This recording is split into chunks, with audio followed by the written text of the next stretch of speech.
Hey everyone, Dr. Kalpana Randive here. So previous videos I've talked about the Matrupaksha and the Pitrupaksha. Pitrupaksha was the masculine detox which just happened the 16 days, and the Matrupaksha is the next 15 days which are going to begin from the day after the Mahalaya Amavasya, which is the 10 days plus another 5 days kind of goes into the Matrupaksha, the feminine detox. I have got a lot of questions recently about what do I mean by the masculine and the feminine detox? What are the masculine elements inside the body that I'm talking about? And what are the feminine elements that I'm talking about? So in this first part, I'm going to talk about the differences between what exactly are the masculine elements and the feminine elements that are getting shedded during these 2 months period actually, but specifically this 1 month overlap of masculine and feminine. So let's begin.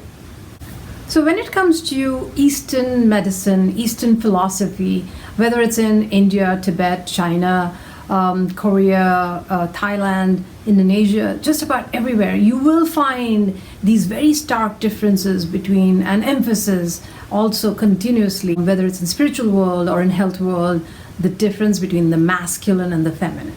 In Chinese, which is a very common symbol of the yin and the yang, where you have the dark and the white overlapping each other, and it also represents basically the continuation or the continuous play that goes on between the masculine and feminine, whether it's outside, inside, just about everywhere.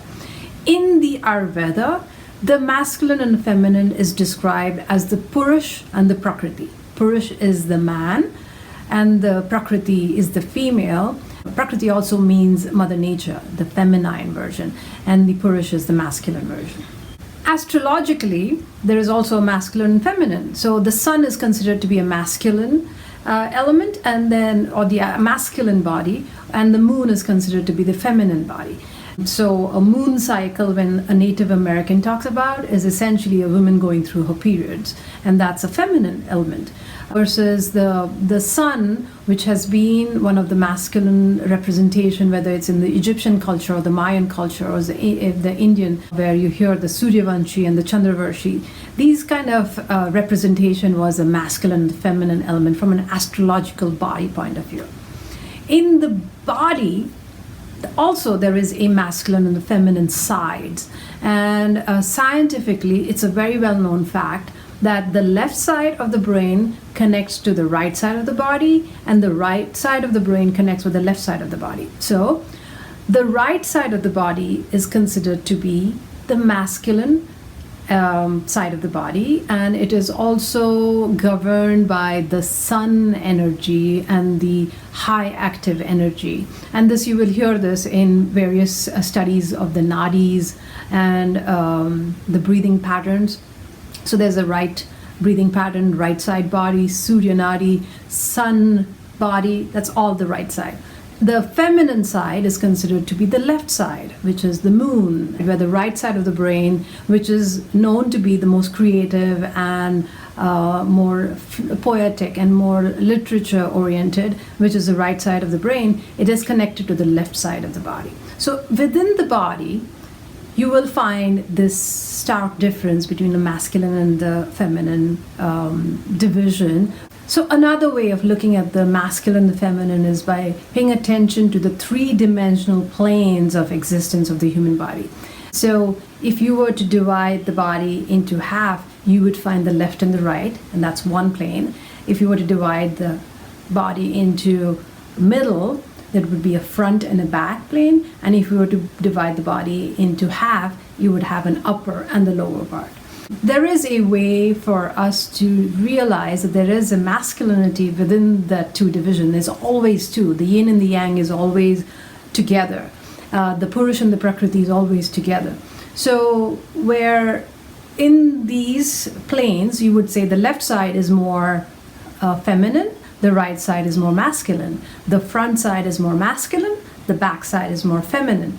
The upper part is more masculine and the lower part is more feminine. Once you understand these planes, you will be able to understand that when I say masculine elements are shedding, you can also pay attention to that. It means the right side of the body is shedding, the front side of the body is shedding, and the upper part of the body is shedding. That's one way of looking at it. And then the feminine side would be the left side of the body, the back side, and then the lower side of the body.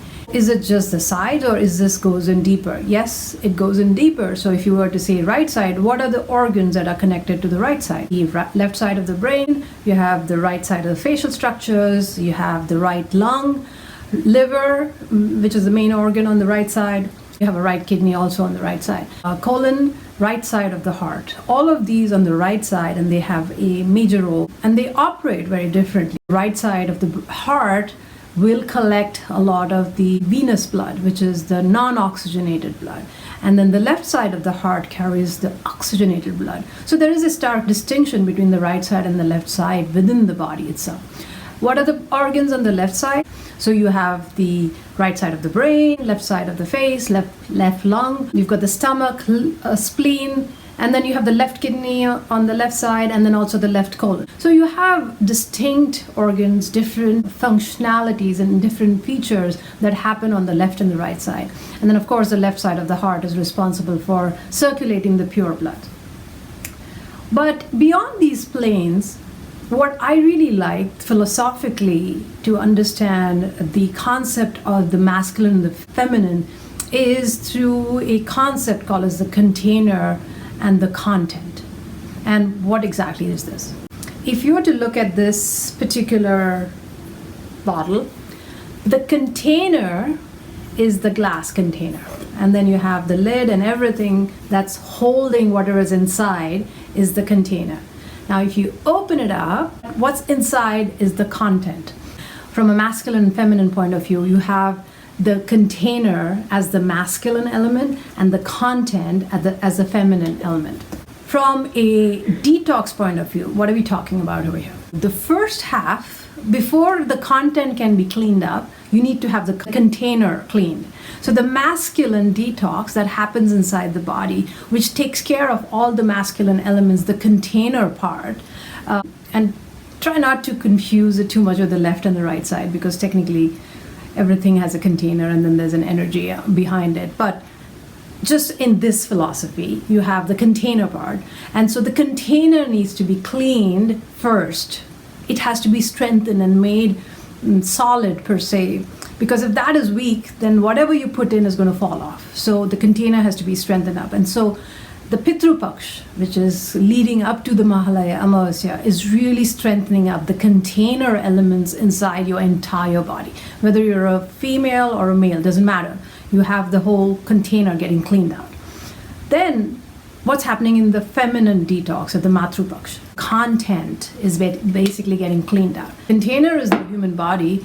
What's inside the body? Feminine is really the invisible that exists within us. What's visible is more of a masculine, but what's invisible is really the feminine. And if you were to understand a little bit of numerology, or even from a quantum physics point of view, the symbol infinity is also the symbol of Mother Nature.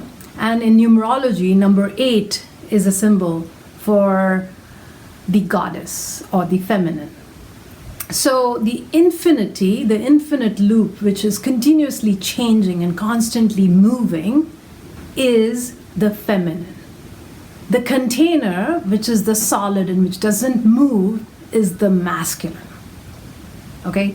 I hope you don't get confused, because this is really getting deeper. When I say that there is a feminine detox about to begin during the Navratri, what we are really working on is not just a physical level detox, we are also working on the mind level detox, emotional level detox, energetic level detox, the wisdom level detox, ignorance, ego tainted consciousness, multiple layers within that you cannot see, you cannot hear, you cannot taste, but you can feel it. So there's a 90% invisible that exists within our body, which we don't pay attention to, but it's happening.